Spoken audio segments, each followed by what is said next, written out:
Here are the top 10 most expensive American cars of the 90s. I made sure that this list isn't all Cadillac and Lincoln, that would just be boring. With that said, there are definitely cars missing from this list, so be sure to mention them in the comments. If you are new here, I upload weekly every Tuesday, and at the end of every video, I make a tier list of all the cars mentioned. This is where things get a little heated though, because it's 100% opinion based. Before we talk about our first entry, be sure to like the video as it motivates me to try harder and produce the best content for all my viewers.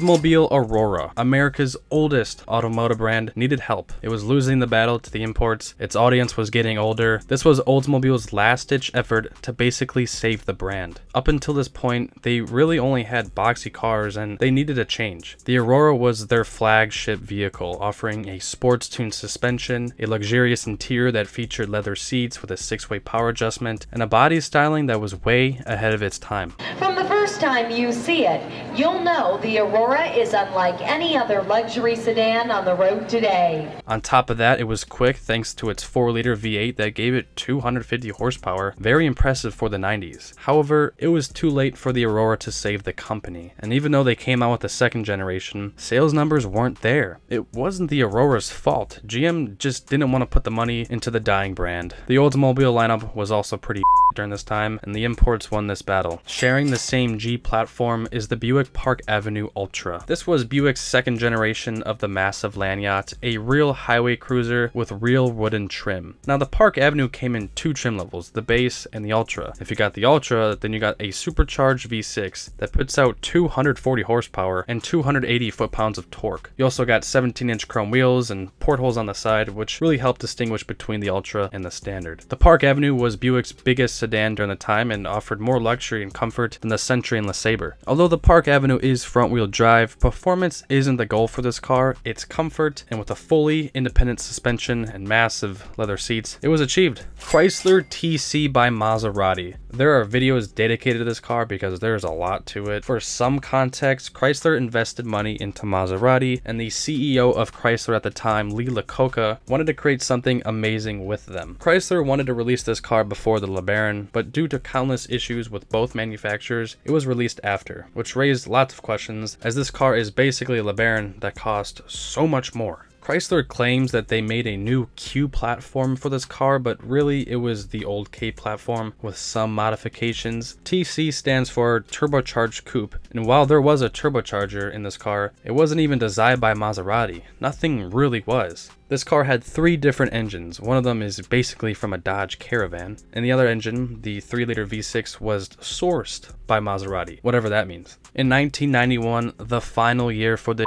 car, they sold 1,600 units. The Chrysler TC by Maserati ended up costing the company $600 million, and Lee Iacocca took no responsibility for this disaster. It's no secret that foreign competitors have been giving American car makers a real beating. About 5 years ago, we decided enough is enough. This is where it stops. The Cadillac Fleetwood Brougham, I hope I'm pronouncing that right. 20 years the Fleetwood was around, and I feel as if this was one of the few Cadillacs that maintained its reputation. The Brougham package included badging, nicer seats, but most notable was the vinyl top. I believe this package was, I think, an extra $2,000 back in the 90s, and talk about a land yacht, the Fleetwood was longer than the Suburban at the time, and driving one of these felt like nothing, like you're driving on air. A huge positive to the Fleetwood over the town car was this car has air shocks versus air bags. Replacing shocks is a whole lot cheaper than when those bags pop. I recently talked about the Impala SS in my muscle car video. This baby's got the same engine, 5.7 V8 with 260 horsepower and 330 foot-pounds of torque. And this engine, as we know, was derived from the Corvette. Other Cadillacs during this time were switching platforms and becoming front-wheel drive and being more roundy and stuff. They also had the North Star in them, but not the Fleetwood, which is why I think this car is so respected. From boulevard to highway, the 1994 Fleetwood creates higher standards of elegance, distinction, and power. Lincoln Town Car, Cartier or Cartier. Oh man, I don't know how you say it. I think it depends where you're from and who you are. I'm gonna say Cartier for this video. I'm looking for something a little... Not so tight in the shoulders. Yeah. Looser in the hips. Definitely, yes. A little less constricting in the legs. Oh yeah. I may have just what you're looking for.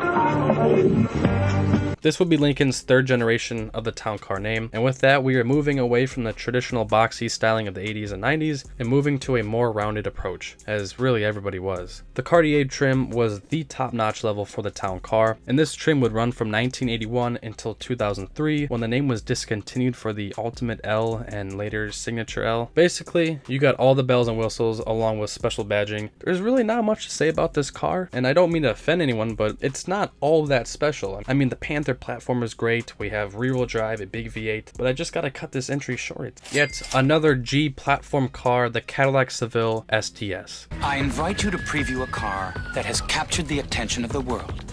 The all-new Seville STS.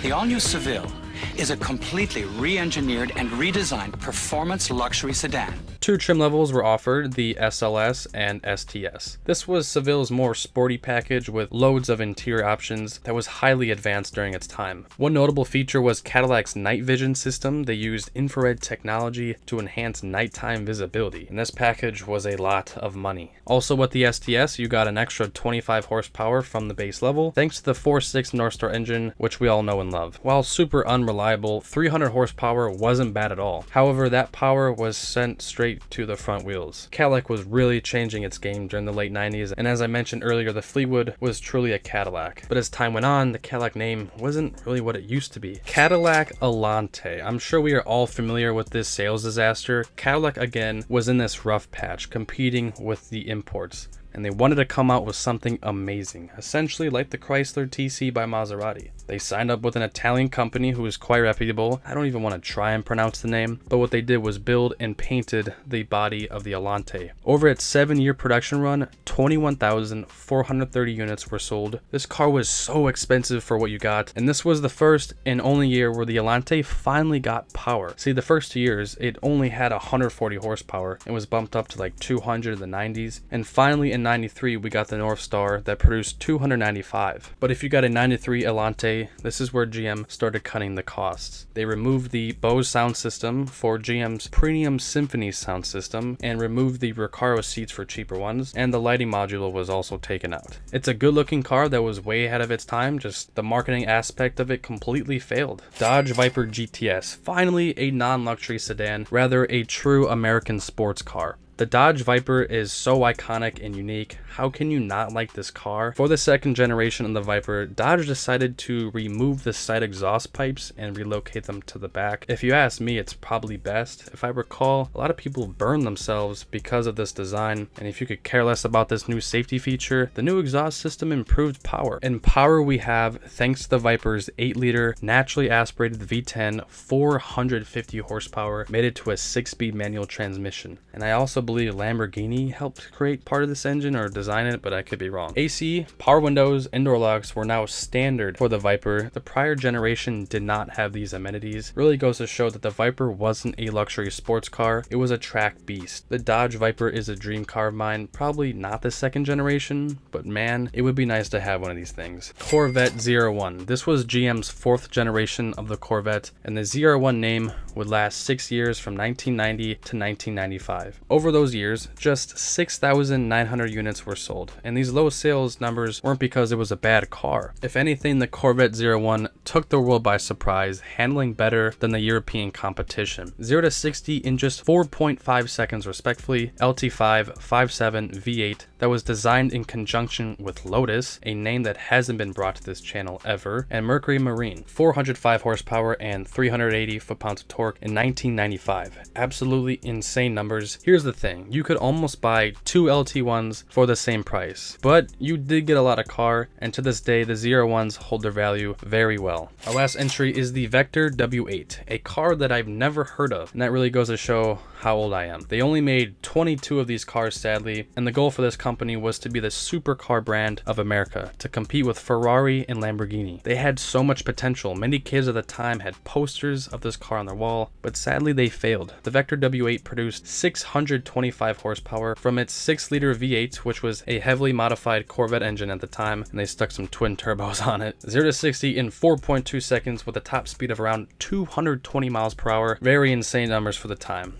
And somehow the cockroach of a brand that GM is, they stuck their 3-speed automatic transmission in this thing. But it was a great transmission from what I've heard of. It is now time for the tier list. This is where things get very controversial. In F tier, we have the Chrysler TC by Maserati. I mean, come on, really. In D tier, we have nothing. C tier, we have quite a few cars, and let me just clarify, C tier means it's an average car. It's not amazing, but it's not like, I'm not calling these cars bad in any means. We have the Park Avenue Ultra, the Cadillac Alante, Town Car Cartier, and the Cadillac STS. In B tier, we have the Cadillac Fleetwood Brougham. I'm telling you, man, I mean, that thing is just different. In A tier, we have the Aurora. I like Oldsmobile, and that's really biased of me to say that, but when I was doing research on the Aurora, I was looking at a lot of reviews, and they just love this car, and I feel like it's very unique. So A tier for the Aurora. And in S tier, we have the Dodge Viper GTS, Corvette 01, and Vector W8. Thank you so much for watching. I understand that this video was a little bit longer, but I wanted to do 10 cars instead of 5. How do we like this format? Should I keep doing it? Let me know. I just started college, so I'm battling